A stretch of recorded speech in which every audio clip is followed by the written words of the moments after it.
Some people have an interest in fitness. Other people, maybe they love cooking. Well, our next guest's fixation surrounded something much darker. She became obsessed with a serial killer. This is Claudia's story. I'm a reporter, and when I was first in Poughkeepsie, I was working for the local paper, and then I was working as a freelancer for the New York Times. My boyfriend at the time would come home every night and say, "Claudia, there are missing women flyers going up on Main Street. Nobody is writing about this. You gotta get on this." What I learned was that these were women who had been estranged from their families for a very long time.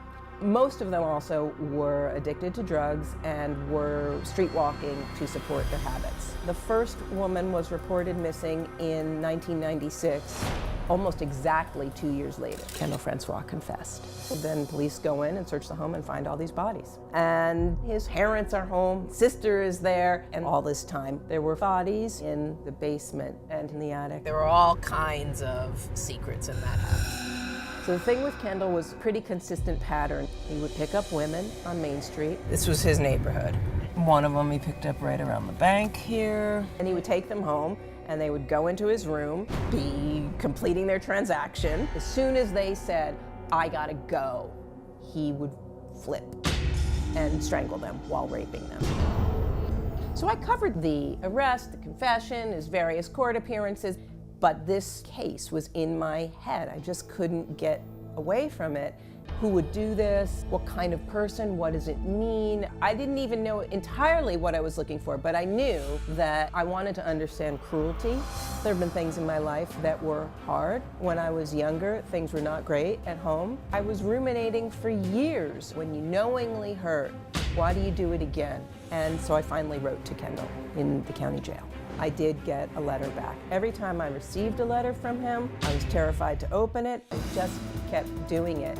In all, our total correspondence of phone calls, letters, and visits was about 4.5 years. I was obsessed with this. Yeah, this was really a personal quest. What happened was I started writing about this, and when I began to kind of connect this outer story, Kendall and his dysfunction, with my own story, it changed me. Claudia now joins us along with forensic psychologist Dr. Judy Ho in our audience. And Claudia, this is a fascinating story, your story. You became very personally involved in this, and I'm curious about that because the one thing that I've read or learned about serial killers is they're can be master manipulators. How did that affect you personally?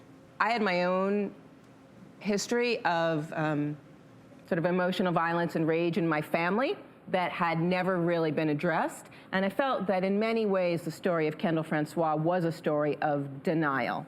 There was sort of denial within the community about these women who were missing for years and years and almost no coverage of it. Then there was denial within Kendall's own family. They were living in a home where there were maggots dropping from the ceiling and feces and rotten food. I mean, and they were then going out into the world and having regular jobs and going to school, college. So there was this. His mom was in mental health. She worked in mental health. She's a psychiatric nurse. There was this disconnect between the public face and what was really going on, this profound rot and decay within the home. And that kind of echoed Poughkeepsie itself, which was seen as this lovely sort of upstate New York rural community, but had this profound sort of social decay on Main Street.